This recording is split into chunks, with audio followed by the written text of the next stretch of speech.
bapaknya Soekarno itu Islam, cuma Islamnya bukan Islam fanatik.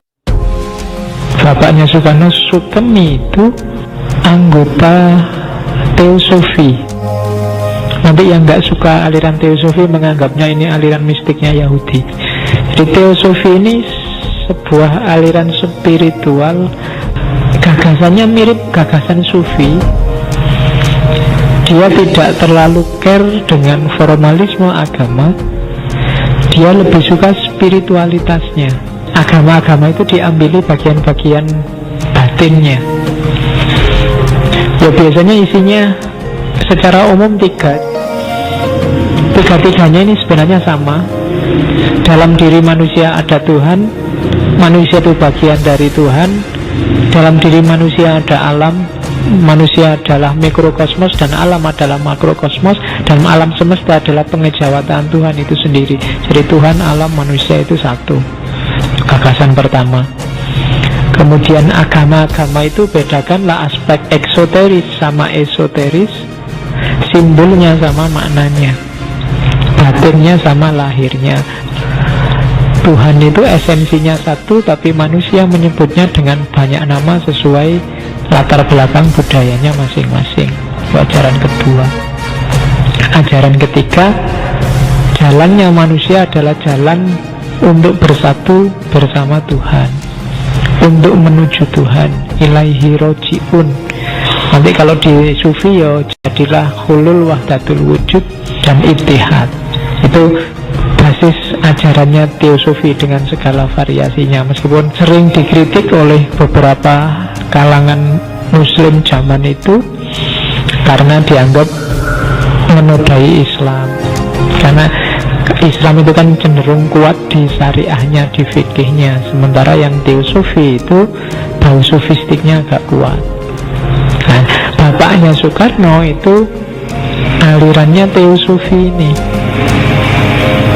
sehingga Soekarno itu meskipun bapaknya Islam, ibunya Hindu, dia ajaran-ajaran Islamnya lebih banyak interaksi dengan sesama pejuang pergerakan. Ini ada cerita, satu ketika Soekarno ini naik pohon, yang karena dia naik pohon nanti ada sarang burung yang jatuh. Ayahnya marah. Kan kamu sudah tak ajarin untuk mencintai binatang, kata bapaknya. Oh iya pak, sudah diajarin.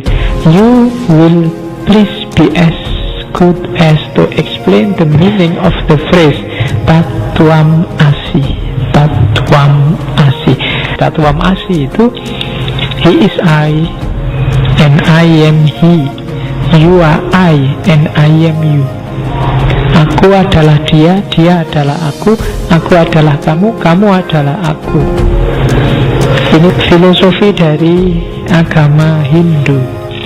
And will you not that this has a special significance? Dan bukankah kamu sudah tahu kalau ini punya makna khusus? Yes father, it means God is in all of us.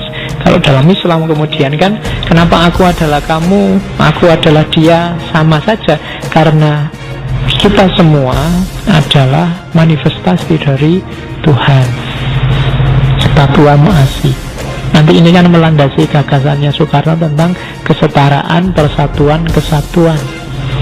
Siapapun yang ada di sekelilingmu, orang manapun dia, alirannya apapun, yang pikirannya cocok atau tidak denganmu, itu sama dengan kamu. Karena kamu adalah aku, dia adalah kamu.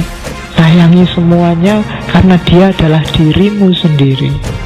Jadi Tatwam Asi itu dalam sejarah sering dianggap proposisi yang terlarang. Banyak orang disiksa, dihukum mati gara-gara ini, apalagi oleh kelompok agamawan. Ini basis filosofinya Soekarno. Maka Soekarno itu meskipun jelas dia tahu bagaimana PKI menculik jenderal-jenderal, membunuh jenderal, dia tidak akan berani keras pada PKI. Kenapa? Semua dianggap anaknya, semua dianggap saudaranya. Tidak mungkin keras, harus dilawan dengan keras. Kalau pembantaian dibalas dengan pembantaian, tidak akan ada habisnya. Pembunuhan dibalas pembunuhan, tidak akan ada habisnya. Karena kita saudara, kalau kamu disakiti yang sakit aku. Karena kita ini satu, kalau kamu sengsara sebenarnya yang sesara juga aku. Kalau dalam bahasa Islam kan kita ini kayak satu tubuh. Kalau bunyan ya suddu ba'du ba'dun, seperti bangunan yang saling menguatkan. Kalau di Hindu tadi Tatuan Asi.